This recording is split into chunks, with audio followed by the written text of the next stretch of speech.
Bonjour à tous, aujourd'hui nous allons suivre un tutoriel pour remplacer le bloc écran sur le Samsung Galaxy S22. Les blocs écran d'origine, vous les retrouverez en vente sur Bricophone, bien sûr disponible dans toutes les couleurs. Vous retrouverez également le kit d'outils numéro 1 que nous avons utilisé pour mener à bien cette réparation. Le bloc écran et le kit d'outils sont également disponibles dans le kit complet de réparation qui va comprendre en plus un coussin chauffant qui va vous aider à ouvrir le téléphone et le patron d'aide au montage en version adhésif. En commandant ces pièces sur notre site, vous bénéficierez du patron d'aide au montage qui est offert avec votre commande. Les retours sont gratuits ainsi que l'assistance technique. Et n'oubliez pas le code de remise, c'est YouTube. Et il vous permet de bénéficier de 10% de remise sur la totalité de votre commande. C'est une réparation qui est assez longue, il faut compter environ 1 heure et la difficulté est notée 3 sur 5. Avant de commencer votre réparation, n'oubliez pas d'éteindre votre téléphone et de retirer le rack SIM. Et on va commencer tout de suite par l'ouverture du S22. Et pour l'ouvrir, on va devoir décoller la vitre arrière. Pour faciliter le décollage de la vitre arrière, on va devoir chauffer celle-ci. Pour cela, on vous propose 2 méthodes. Soit vous pouvez utiliser le coussin chauffant que vous appliquez au micro-ondes pendant 1 à 2 minutes et ensuite on le positionne sur la vitre arrière. Deuxième méthode, on peut également utiliser un décapeur thermique ou un sèche-cheveux. Et là encore, on vient chauffer le contour du téléphone, le contour arrière évidemment.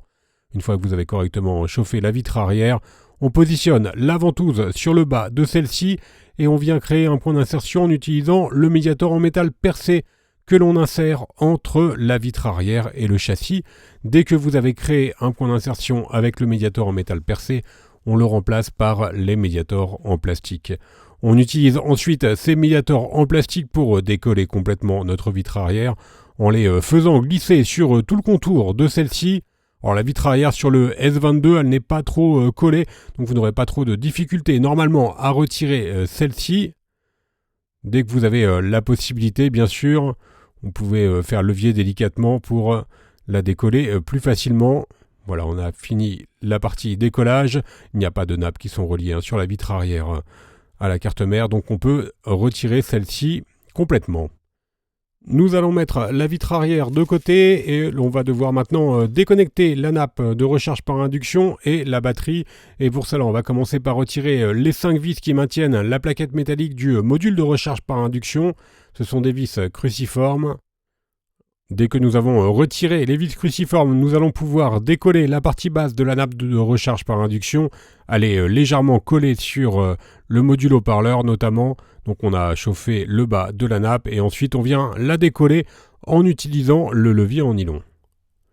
Voilà pour la partie du haut-parleur, on voit bien les adhésifs et maintenant il ne nous reste plus qu'à déconnecter le module antenne et recharge par induction et ensuite on va le mettre de côté et maintenant on a un accès direct à la nappe de la batterie que l'on va pouvoir déconnecter tout de suite.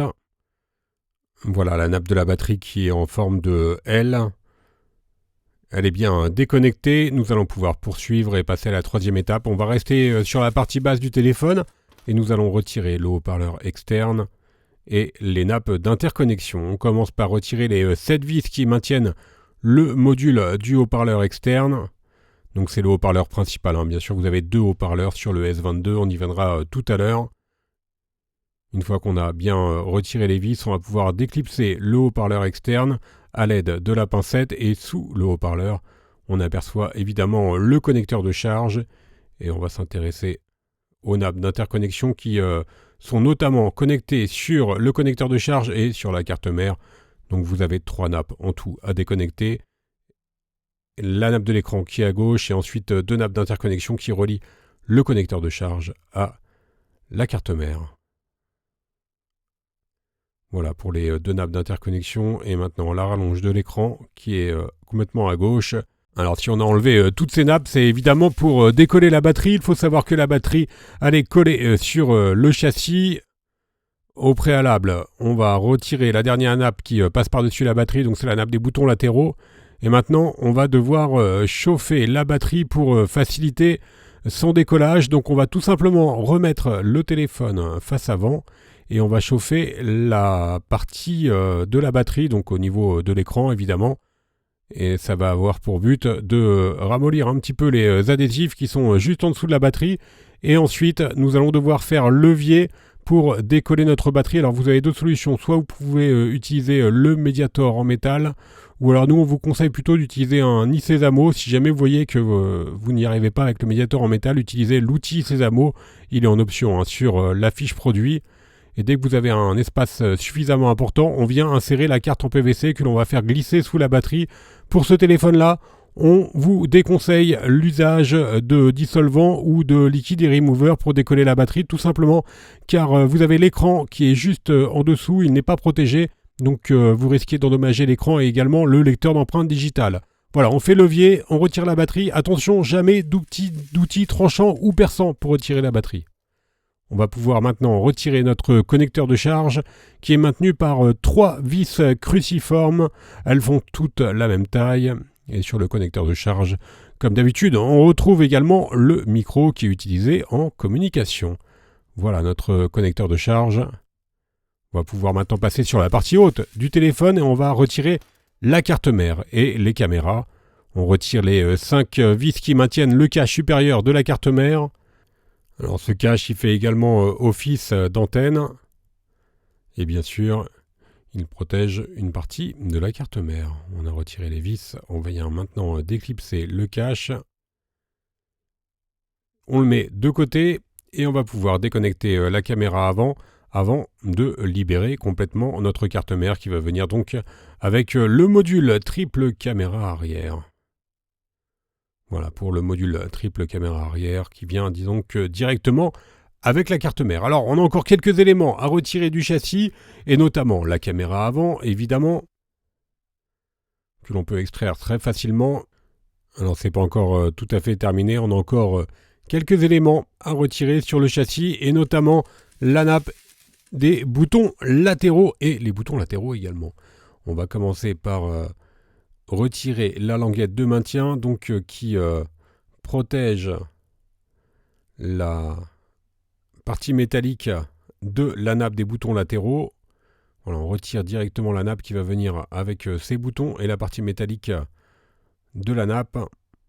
Maintenant, on va pouvoir extraire les boutons tout simplement en poussant depuis l'intérieur. Voilà, on vient les extraire. Alors malheureusement, les écrans d'origine, ils ne sont pas vendus avec les boutons latéraux. On se demande pourquoi d'ailleurs. Donc vous devez les récupérer sur votre ancien châssis pour les positionner évidemment sur le nouveau lors du remontage. Et justement, le remontage, sans transition, on va y passer tout de suite. Donc on va reprendre bien sûr notre nouveau châssis et écran d'origine. Il est à droite et on va devoir, vous l'avez deviné, repositionner les différents éléments au préalable. Bien sûr, on a enlevé les adhésifs, on remet les boutons par l'extérieur. Donc les deux boutons que l'on avait enlevés précédemment, n'oubliez pas d'enlever les adhésifs qui étaient présents au préalable sur le châssis d'origine.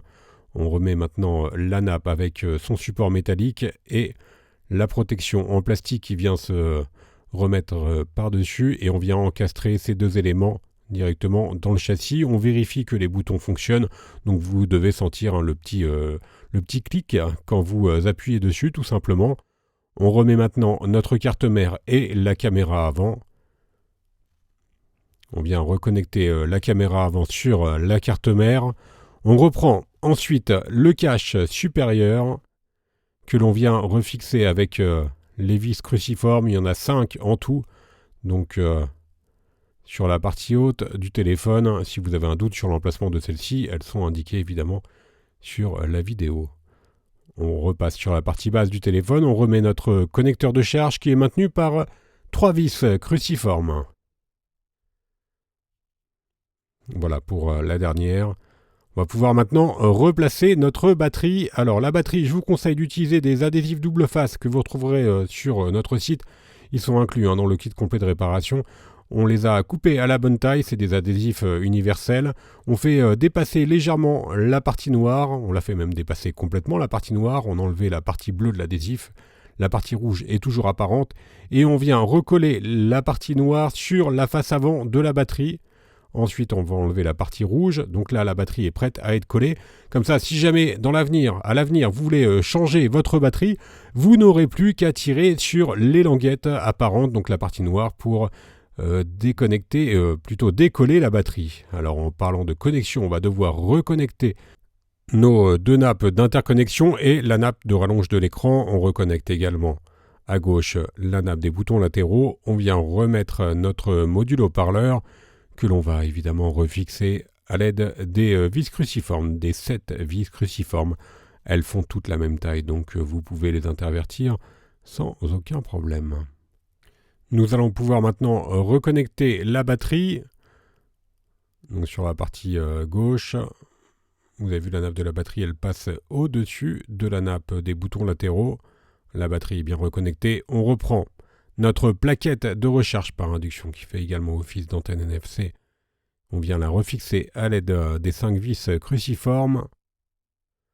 Voilà, la partie remontage est bientôt terminée, vous l'avez compris. Voilà, pour la dernière vis, on va faire recoller le bas de la nappe sur le module haut-parleur notamment. On reconnecte la nappe et maintenant nous allons pouvoir recoller la vitre arrière. Alors au préalable, bien sûr, vous la nettoyez. Vous avez deux solutions pour recoller la vitre arrière. Soit vous utilisez la colle B7000 qui est incluse dans le kit d'outils, soit également vous pouvez remettre des adhésifs d'origine que vous retrouverez bien sûr en vente sur Bricophone. Faites attention si vous utilisez de la colle à ne pas mettre de colle sur les objectifs des appareils photo arrière. Donc on passe toujours la colle par l'extérieur du châssis. Une fois que la colle est bien positionnée, on n'a plus qu'à réappliquer la vitre arrière sur le châssis et on met le tout sous presse pendant environ une demi-heure. Le temps que la colle fasse effet, si éventuellement vous avez quelques résidus de colle qui apparaissent, vous pourrez les nettoyer très facilement avec une lingette humide. La réparation est terminée, on va faire un petit récapitulatif des produits utilisés pour mener à bien cette réparation, en commençant bien sûr par les blocs écrans d'origine des différents coloris. Vous les retrouverez en vente sur Bricophone, vous retrouverez également le kit d'outils numéro 1 ou le kit complet de réparation. Je vous rappelle que l'on reste joignable par mail, par chat et également par téléphone.